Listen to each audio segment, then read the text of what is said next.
एक चोर पापाच्या मार्गावर चाललेला, पण स्वामी समर्थांच्या भेटीनं त्याचं संपूर्ण आयुष्य बदललं. ही कथा तुम्हाला भक्तीची खरी ताकद दाखवेल. मित्रांनो, अक्कलकोटच्या आसपासच्या गावात एक चोर राहत होता. तो गावोगावी फिरून लोकांची जनावरं चोरायचा, घरातील मौल्यवान वस्तू हिसकवायचा. लोक त्याला घाबरायचे आणि नाव ऐकलं तरी गावकरी दारं बंद करायचे. पण त्याच्या मनातही एक कोपरा होता, जिथे त्याला सतत अस्वस्थता जाणवायची. चोरी केली की पोट भरायचं, पण मनाला शांतता मिळत नव्हती. एके रात्री तो अक्कलकोटला आला. विचार होता की मठाजवळ आलेल्या यात्रेकरूंची पिशवी चोरावी. पण जसा तो मठात शिरला तसा त्याच्या नजरेत आले स्वामी समर्थ.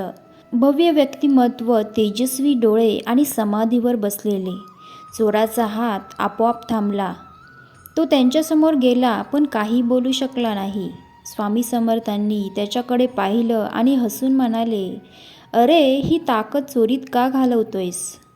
जर हीच ताकद भक्ती, सेवा आणि प्रामाणिक कामाला वापरलीस तर तुझं आयुष्य बदलून जाईल." त्या क्षणी चोराचे डोळे पाणवले.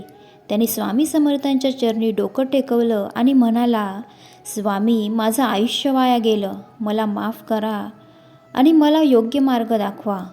स्वामी समर्थांनी त्याच्या डोक्यावर हात ठेवला आणि म्हणाले, "अरे, आत्तापासून तू आमचा भक्त आहेस. चोरी सोड आणि लोकांची सेवा कर." त्या दिवसानंतर त्या चोराने चोरी कायमचीच सोडली. तो गावोगावी फिरून लोकांना मदत करू लागला. कुणाच्या शेतात काम करायचा, कुणाच्या जनावरांना पाणी पाजायचा. हळूहळू लोकांचा त्याच्यावर विश्वास बसू लागला. गावकरी म्हणायचे, "हा तोच का चोर? स्वामी समर्थांच्या कृपेने हा तर संतासारखा झालाय." आणि खरोखरच त्याचं आयुष्य बदललं. एक चोर भक्त झाला कारण स्वामी समर्थांच्या एका वाक्याने त्याला जीवनाचा खरा अर्थ दाखवला. मित्रांनो, स्वामी समर्थांची भक्ती म्हणजे पापी माणसालाही नवा जन्म देणारी शक्ती आहे. जर तुम्हाला ही कथा मनाला भिडली असेल तर अजून अशा प्रेरणादायी भक्ती कथा ऐकण्यासाठी चॅनलला सबस्क्राईब करायला विसरू नका. व्हिडिओला लाईक करा, शेअर करा आणि कमेंट करायला विसरू नका. श्री स्वामी समर्थ.